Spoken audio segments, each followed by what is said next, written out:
মূল্য দিতে জানলে কয়লাকেও দামি মনে হয়, আর মূল্য দিতে না জানলে হীরাকেও পাথর মনে হয়।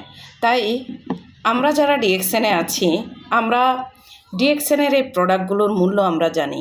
কারণ ডিএক্সএনের এই প্রোডাক্টগুলো কি কি কাজে লাগে, এগুলো খেলে আমাদের কি হবে, এই খাবারগুলো আমরা খেলে আমরা এখান থেকে কি কি বেনিফিট পাবো সেটা আমরা বুঝি।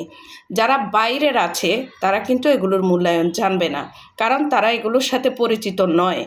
আপনি এটাকে আগে জানেন, এটাকে আগে বোঝেন, এটা খেলে কি হবে, এই চায়ের কাপটাতে আপনার ভবিষ্যৎ আছে কি না, এই কফির কাপটাতে আপনার ভবিষ্যৎ আছে কি না, সেটাকে আপনি আগে খোঁজার চেষ্টা করেন।